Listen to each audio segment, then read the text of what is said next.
Kid, please give us the invocation. Heavenly Father, we come before you today to thank you for everything you have done for us. We do appreciate that. We ask you to be with us here today and to help us understand and have some discernment and make some correct decisions here at this office today. We thank you in Jesus' name, amen. Amen. Carl, could you please do the pledge? Sure, please rise.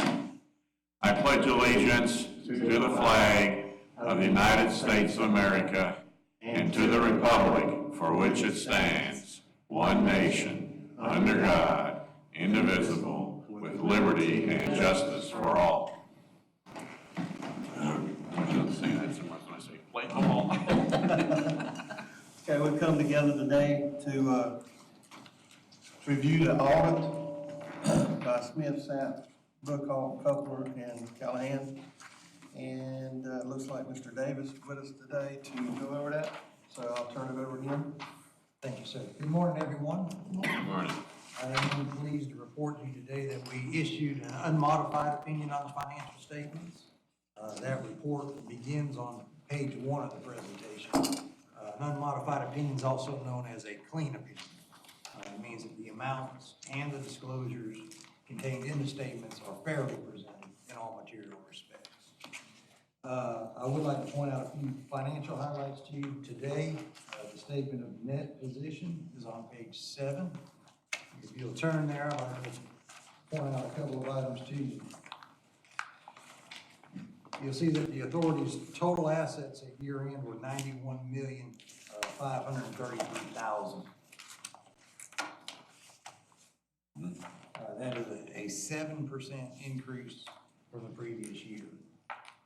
The authority's two largest asset classifications were cash and investments and capital assets. Cash and investments increased this year by $7.4 million and totaled $43,334,000. It's actually the combination of the top two lines there.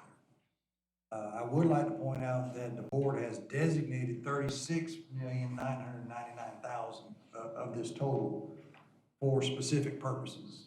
I'd like to point out a note to you in a few minutes in the notes that discloses what those purposes are.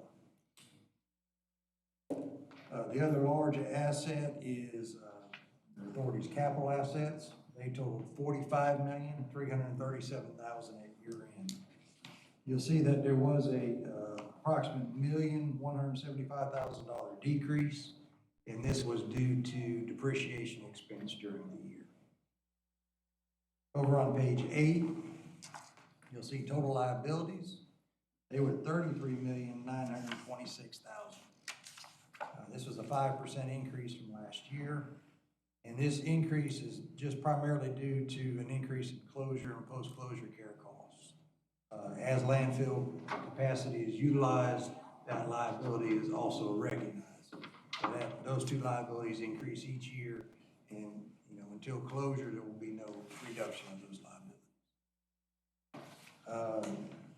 Net position, total net position at the bottom of page 8, you'll see is $58,543,000, and this essentially is just the difference between the authority's assets and liabilities. You'll see that of the total net position, $45 million is actually invested in the capital asset. Are there any questions on the statement of net position? On the 33, up there, total liabilities, you said that was for closure and post-closure? The majority of the increase was related to closure and post-closure care. Are we on track to meet those requirements for closure and post-closure? From a cash standpoint, yes. So in other words, you don't think, the other monies and what we're sitting inside, that we need to put any higher percentage in that? I think that the methodology that's being used currently will have adequate funds at closure. At closure and post-closure? To fund those liabilities. And where are those funds at now that we have on hand? They're in the assets? They're a portion of the cash and cash equivalents and investment classifications up in current assets on the top of page 7. You'll see $38 million and $5 million. If you want to, we can kind of jump ahead. If you go to note 3, to the financial statements. That's on page 16. This was the note I was referencing about the purposes for which cash and investments have been designated.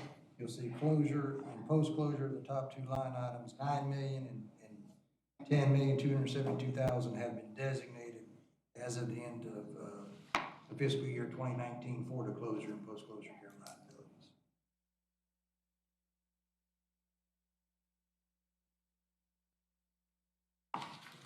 So that $19 million pretty much mirrors the $19 million of liabilities that have currently been recognized.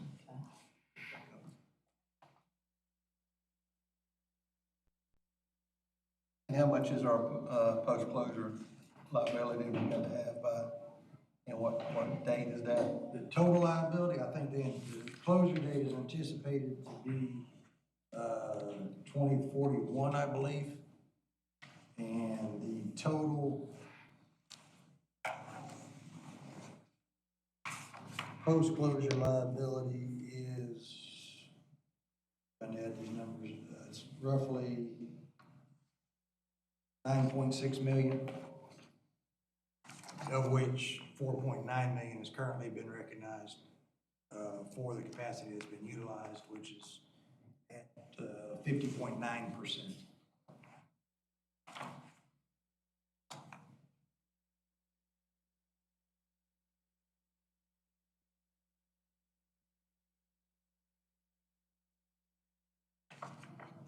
And those closure and post-closure amounts are in note 7, that's on page 18. Page 18. You kind of see in the second paragraph of note 7, we talk about the liability that's currently been recognized through the current fiscal year end and the amount that's estimated to be recognized over the remaining life. Those amounts are subject to change. We rely on the engineer's calculations to come up with these numbers, and based on his professional input and calculations, we use his numbers to make the recordings.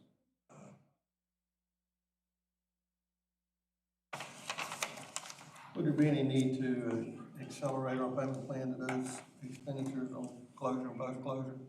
Let that money sit there and gain interest? The amount currently designated is roughly equal to the current liability that's been recognized, and those amounts are fully invested in a variety of investment vehicles. There's a repurchase agreement, Freddie Mac bond, and some state, local government investment pool investments as well. So interest earnings are being maximized, and the state treasurer is actually the one that's handling the investments for the authority. And with the investments on top of page 16 there, Federal Home Mortgage and the Social Security Local Government Investment Pool. Yes, sir, top of page 16, those are the investment vehicles. You know, there's, if you look on page 15 as well, under the deposit section, there was currently $22 million that was in the bank, plus the $20 million that was in investments at year end. Okay, so there's 42 million in the bank. Correct.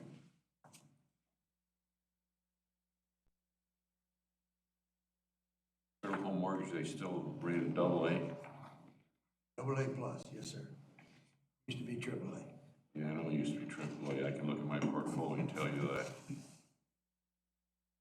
And just to help answer that, like David had mentioned, the engineers look at it each year to take a look to make sure that we are putting enough aside based on, you know, from year to year, what the cost could go up, of course. And so every year we take a look at that. You know, we've had to come back to you in previous years and say we need to do a tipping fee increase because we need to set more aside. And that's one of the things that we look at every year. So the engineer also looks at that, reviews what we're putting aside, takes a look at what the future cost may be to see if any increase is needed. And as David mentioned, currently we are meeting those goals. We are going to be where we need to be when the time comes. So, but we do continue to look at that. That's why I asked if there was any need to accelerate the payment into that fund, any, because if we got monies elsewhere, we can accelerate that fund a little bit instead of just being marginally at the place that the formula's telling us to be. If we're a little bit ahead of that, kind of being proactive, because we know we're going to have to close this thing. Exactly. And if we're proactive and we're putting money in there and it's gaining interest on the backside, then we end up with a cushion and we don't have to go in panic mode and raise tipping fees. Right. So right now, it sounds like we just right where we need to be. We're not under where we need to be, but we're not above where we need to be. So we got money elsewhere. Why not push that fund a little bit and let it start gaining some interest on the backside?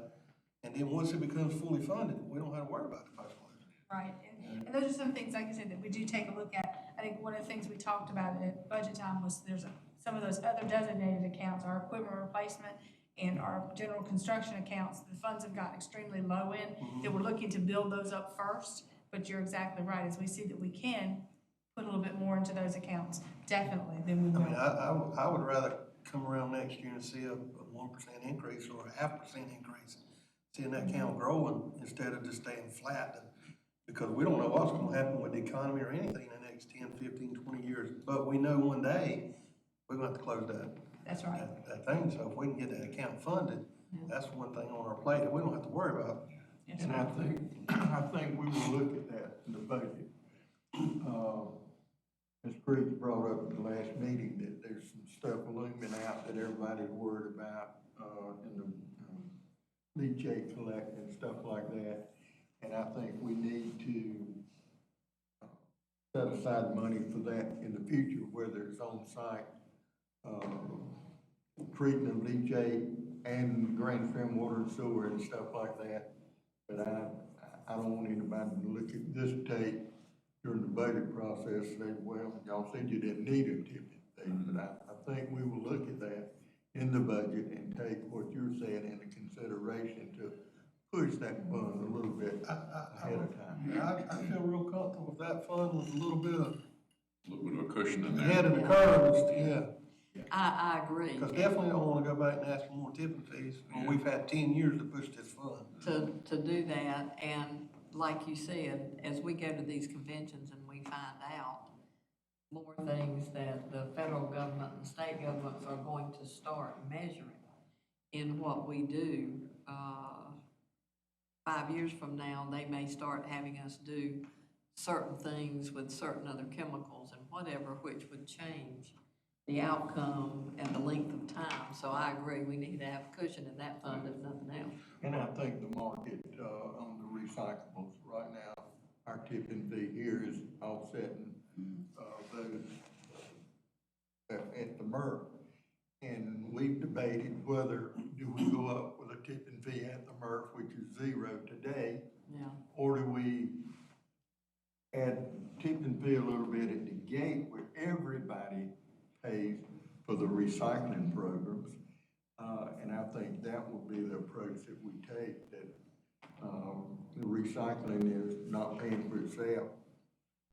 So we'll always have to bump it up a little bit, but it needs to be paying more for itself than it is, but yeah, we'll take all that consideration Yeah. on the And- budget. And the city, when we went to them about the, rate increase, they said, well, a little bit along is better than just falling in here and a Right. big hit. So right. When I know that, and I think it's great that the Solid Waste Authority through that 20 years worked efficiently enough not to raise tipping fees, but as the cities told us, we really, in our budgets, would be a help to us to raise it a year or so, $1 or $2 here and there instead of One big shot. one big shot, and of course, $7 wasn't really a big shot. But, looking at that, and this is another finance meeting to discuss some of these things, which we may need to have. But I think we shortly need to look at raising tipping fees because of this and because of the funds that we have down. And because the city's told us, we haven't raised them again in 2 years, so we may need to look at a $1 or $2 increase. Yeah. Well, I think we already look good within the counties and within the state and other places, and it would just be another little shining star on us if our, if we go to conventions or we go places like that, or DHEC, and they come in here and they know that our post-closure, we're 80% ready and we're 10 years ahead of time, so. And DHEC may change laws at any time where they say you got to have more money, you got to have 75%. Yeah. of your post-closure fees. So if we can work on that or bring it up in future considerations. And I think, it'd be and I think the state agencies know how we do business. And Mike was telling me this morning, we got a meeting set up with one of the, close by counties gonna come in and talk to us. And the state economic board said, you need to go talk to Overy County and see how they do in business and to get kind of out of a jam. So, I mean, this is just saying also. It we doing is, pretty- but we doing pretty good. for the last 5 years, one of the big things they've had at some of these conventions are bankers and people that won't lend you money. And they just descend on everybody. And when they talk with some of us at the board and they look at us and want to lend us, we don't need any money, we pay our way. Yeah. They say, well, you're the only person I know that ever does. Yeah. Never known anybody done. So I Never think heard- we're doing great. Never heard of that. Never heard that in the press. Yeah. I kind of look at the post-closure fee a little bit like your own personal finance and your retirement fund. Yeah. That's right. You know, you never quite have enough money in your retirement fund. Never. And you always want to have a little bit more money in your retirement fund. Anytime you can put a little extra money in the retirement fund, the better off you are. And that's kind of the way I look at the post-closure. Right. I mean, anytime we can put a little extra cash in that, on that side of the ledger and that account, you know, I think it's good. And I don't think there's many agencies across the state can say their retirement fund is where it should be and ours is. You're exactly right. When we discussed that and wanted to make sure we were funding that, was after I was at a county meeting and they owed over 15, 20 million. And we brought ours up to exactly where it is. So we don't know that. We don't have that. And I don't know anybody, including Eaton County, that has that we've done. I was talking about your own personal, you know, Yeah, thing, but, you know, as well as corporate. But, yeah. yeah. Well, we talked about the post-closure, so I mean, we're still good with the pension plans and retirement and all that too, right on task where we need to be. Because we definitely don't want to get like, what is it, GE this week and now they canceling 20,000 pension funds. Oh, man. So, Well, as you know, the pension liability is the authority's portion of the big state plan. So those amounts reflect your proportionate share. okay, That definitely have been, working to get the plan in better shape, and they're increasing contribution requirements annually up through, I believe, 2021, which I believe will help the plan at the state level. you want to take back over at page 8 and continue? Yeah, I think we're done with the statement of net position. If you turn to page 9, you'll see the statement of revenues and expenses. Changes in net position, I'd like to point out just a couple of things here. Up at the top, you'll see total operating revenues, $26,563,000. This was a 2% increase.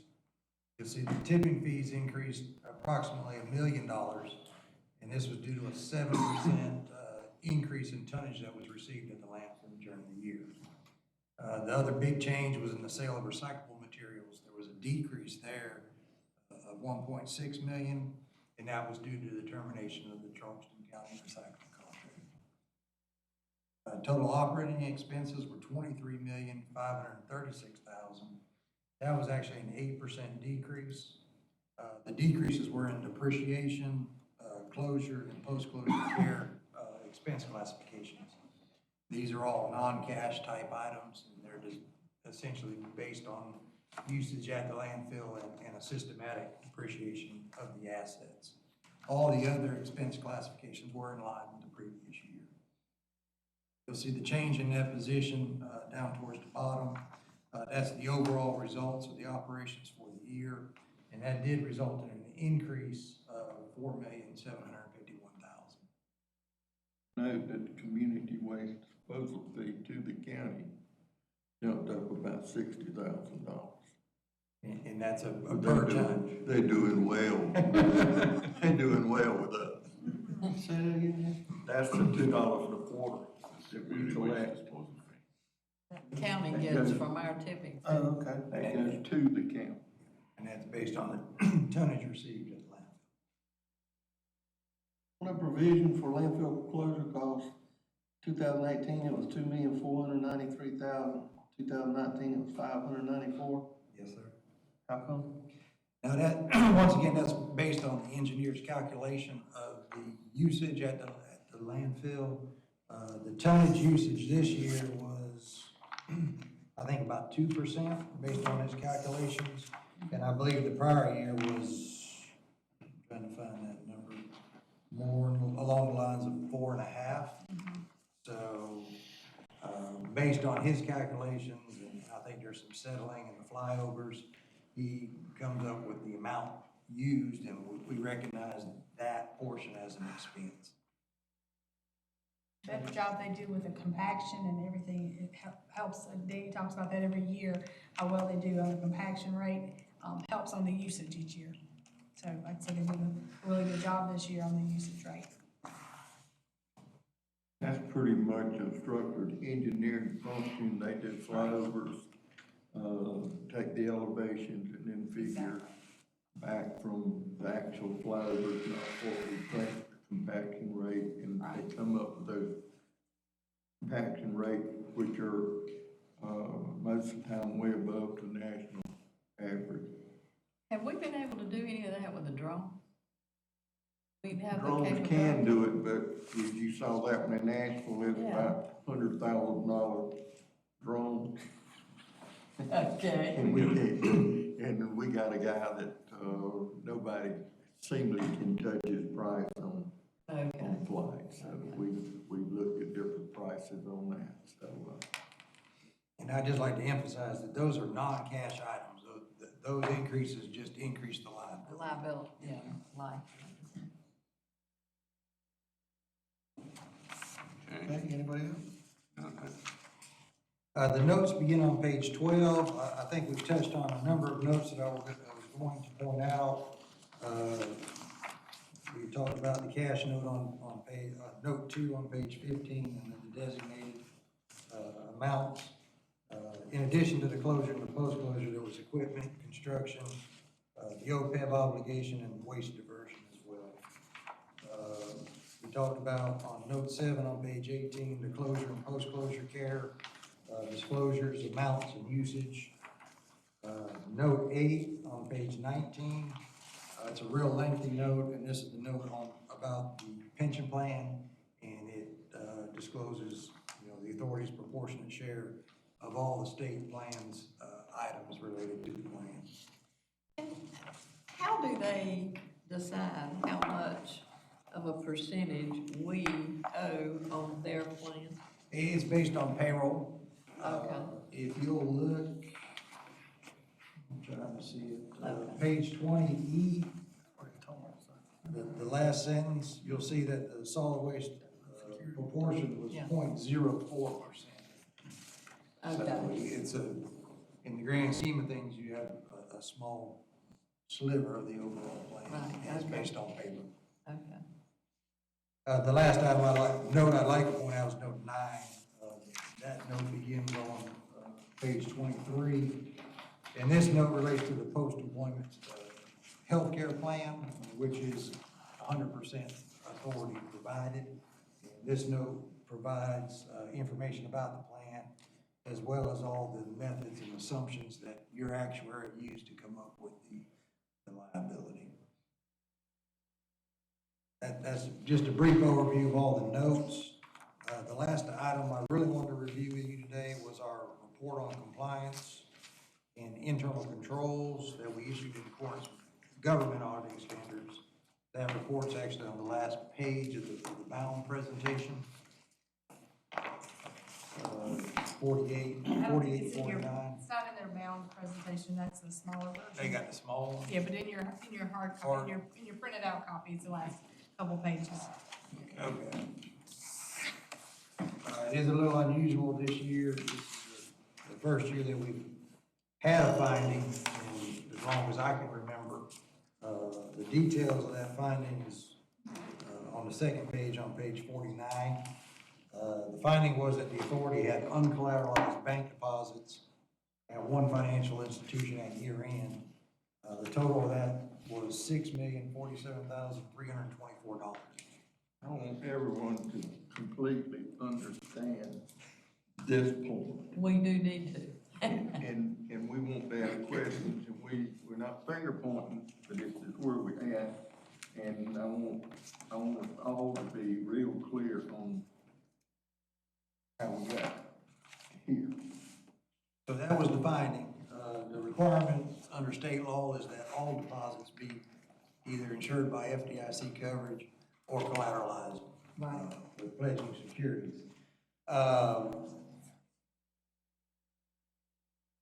At year end, the 6 million was not collateralized. No money was lost.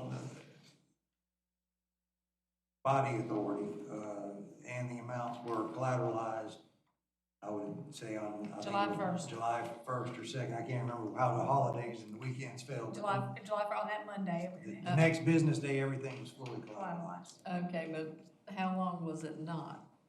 2 days. 2 days. Over a weekend. What took place was, Horry County Treasurer's Office, of course, handles all of our investments and, making sure that our funds are collateralized. That's one of their responsibilities. We had an investment that was to mature on June 28th, which was a Friday. The Treasurer's Office contacted Wells Fargo, earlier that week to notify them that we had an investment that would be coming in. I think it was around $6 or $7 million that would be coming into our account on Friday. So what Wells Fargo would normally do is purchase some additional securities to pad the collateralization to make sure there'd be enough there to cover it. The investment came in late on that Friday into our account. Wells Fargo did not see it come into our account on that Friday, so they did not have it collateralized until on that Monday. Till Monday, because it was a holiday, and because it was a weekend. It came in late on Friday. They didn't see it come in on Friday, so on Monday they had it collateralized. So it did go 2 days. And I'm like, David, this has never happened before. And talked with the treasurer's office about, of course, like I said, they did what they were supposed to, and the bank took full responsibility for the error, of course. Does that mean they would have paid us our $7 million? Well, and they did have, according to Angie Jones, they did have enough collateralization to cover everybody's funds, ours, the school districts, and theirs. However, it just wasn't on ours. It was an overall collateralization. So they did have enough to cover everything. And would they have? She didn't say that. I didn't ask her. No, Like I said, probably not. but I mentioned to Ms. Creechy, and I've mentioned to David, I said, one of those things that I can't call the bank and verify myself, but I can contact the treasurer's office, and I can promise you from this point forward, I will make sure come year end that where our money is collateralized every year. So like I said, one of those things, to at least follow up on. So anyway, so that's definitely a change that we'll be making. So when do you plan to follow up on it, when you think it's coming due? I'll- Before it comes due. Before it's coming due, Yeah. exactly, like I said, and I guess that's, like I said, that's something that I'll definitely be in contact with them on a regular basis. And Jan has talked to the treasurer, and she's offered to come out and speak to the board and tell them the board, but, it is what it is. Right. We're gonna make sure that everybody's got that on their calendar next year, and a big red star to, check, making sure everything's okay. The easiest thing to do is be sure it doesn't happen on a Friday. Yeah, but that, Believe it or not, that's, Right. that's up to the board if in fact you want the treasurer to come out and explain it, but we certainly wanted this in there that it wasn't our, finance department's responsibility to do this, it was the treasurer.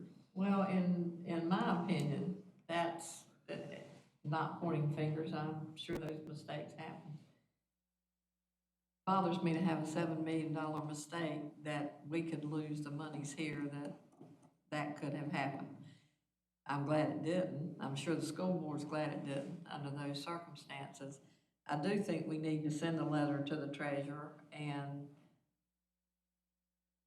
acknowledge that this has happened and that we want advice from her or whatever we need to do to check on that, whatever dates that ours are coming in that we know on, to check on that, because we need to have some kind of policy in place that this doesn't ever happen again.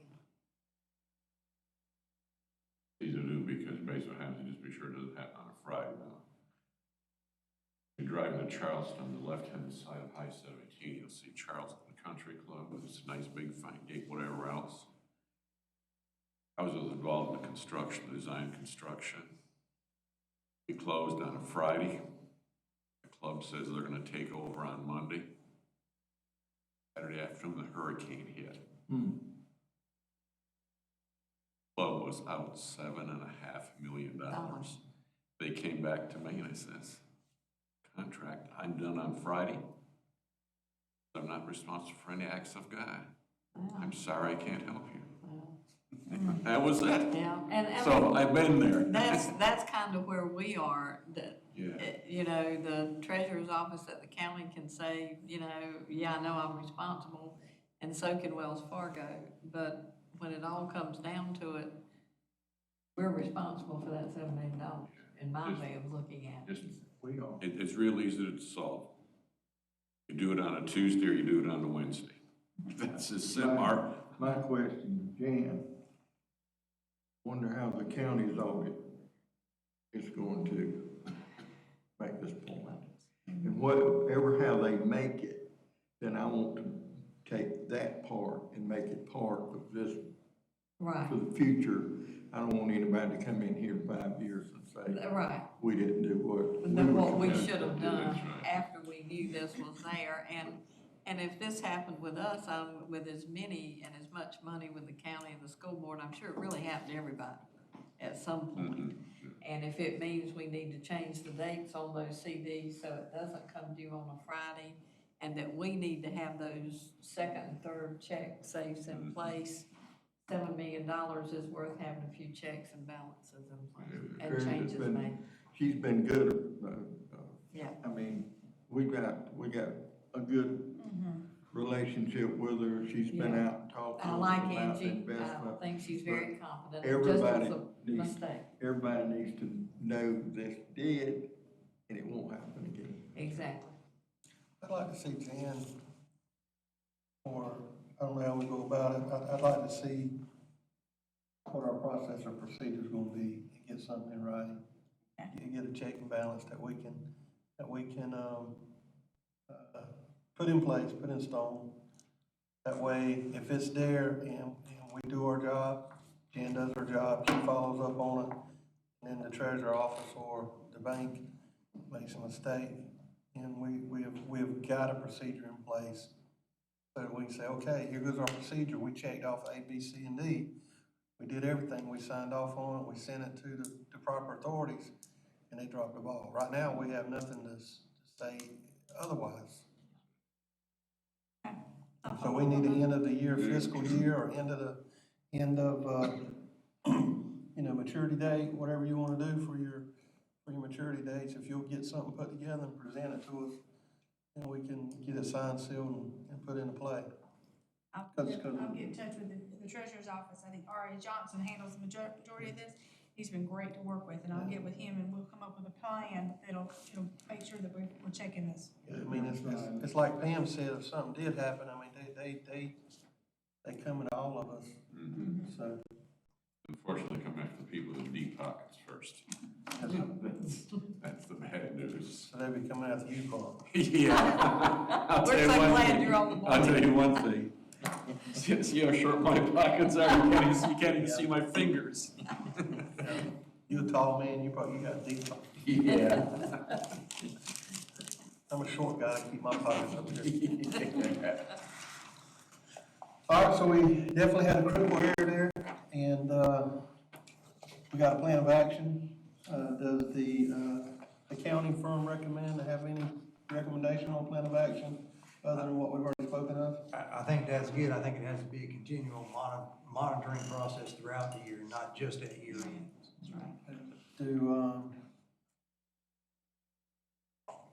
Was that the end of your report? Yeah, I'd just like to just conclude by saying it was a pleasure working with the authority staff. They were very helpful, and we were able to finish the audit timely and efficiently. We actually got pushed back a week this year with another storm, so they worked with us and we got it done well, and it was a pleasure working with everybody.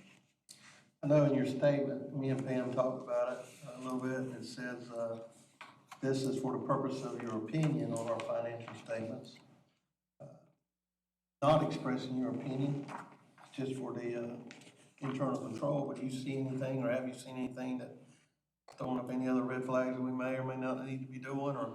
We didn't run across anything, that would warrant the issuance of a management letter of any type this year. I mean, there's small things that we discuss as we go through the audit process, WIG management, refining, schedules that they provide to us and just help with overall efficiency, but there was no, material weaknesses or any other instances of non-compliance that we came across performing the audit.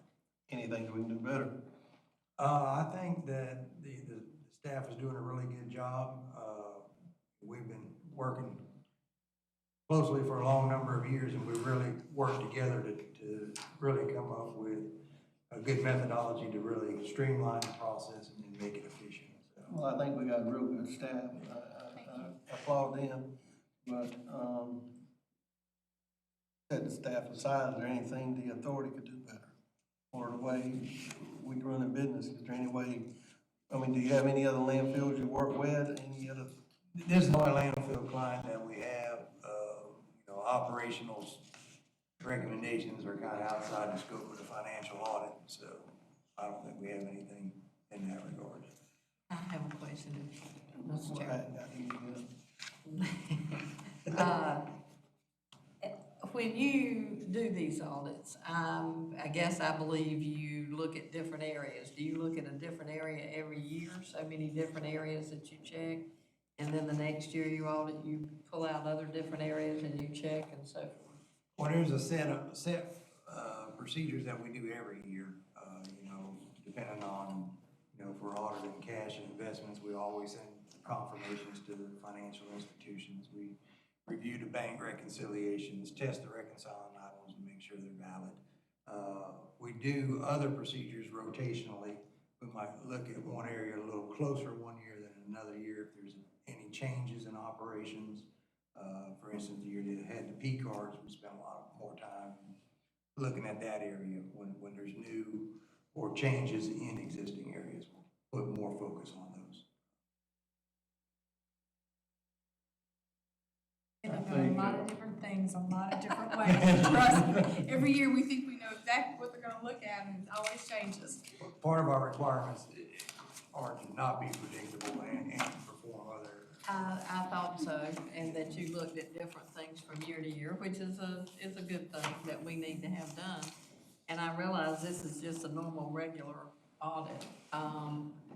Would you recommend we do any other kind of audit or different kind of audit in your? I would not. I think that what's being done is Sufficient. appropriate and sufficient. I think when you look at what we write off on our collection, that's pretty good rule of thumb on what kind of business you run in. Very seldom do we write off, and I know when I was at the county, it was $1 million just about a year on EMS deal, and you never could fill out the forms right, where you could collect right, and it was just, but, we write off very little, and we got a pretty big accounts receivable. So, but anything y'all think we need to check and better? Well, I think we definitely need to confirm and put in play our auditor found with the treasurer's office. A, we need to make note of that. B, we need to get a game plan so it don't happen again. And then C, like you said, if we need to present our information to the treasurer's office, so they got a copy, so they know that we know on paperwork that everybody knows what happened. And I think David's right. I think, something coming due, that's when we need to, week beforehand to be able to. And I think the agreement needs to be between us and them, and where we know it's a pretty firm document and they're responsible, and we got some responsibility in that process to do also. Is there, I'm gonna back up a little bit, and the reason I'm going back against this, because it's been one of my things, maybe it's just because of my ignorance, since being on the board, but do we have any paperwork or formula or a chart, or I'm thinking Microsoft Excel, something that kinda puts it down where I can see where the money is gonna be at in 2041 with post-closure? Oh, yes, sir. Can I get a copy of that, or email me a copy? I sure will. The engineers I'd like put to that see it. together, Yeah. that actually breaks it out and shows you, what year the landfill is gonna be, capacity is gonna be full Yeah. for, solid waste, mixed construction, when we need the money for construction projects, closure, post-closure, we've got that all broken Because out. I know me and Pam have talked about it several times, not even today, but, if you could provide us with that, that'd be good. Yes, sir, that's that long spreadsheet. Yes, sir, I'm more than happy to email that to Got you. everything in the world on it. Yeah. Anybody else got anything? No, I just think that either, Janet could just send a letter to the treasurer saying that we completed our audit and include a copy of the audit saying that we're clean and green and life is good and life is wonderful. And if they're not happy with it, then David can say that, we performed the audit and, they think there's some And he'll have to credibility. back his work up. Yeah, David, we certainly want you to help us put that document together on where, you see it needs to be and how we need to make sure everything's right and everybody be in agreement on it. We'll be happy to take a look at what Jan puts together and That sounds like a good idea. yeah, we just need to send that to the treasurer to CYA to certify and confirm our actions. We just need the committee to, vote on sending this to the full board. By the power invested in me as a board member, I hereby move that we forward it to the complete board recommending approval. Second. Second. All in favor? Aye. Take a, motion to adjourn? So move. So moved. All in favor? Aye. Thank you. I've seen the auditors come into the county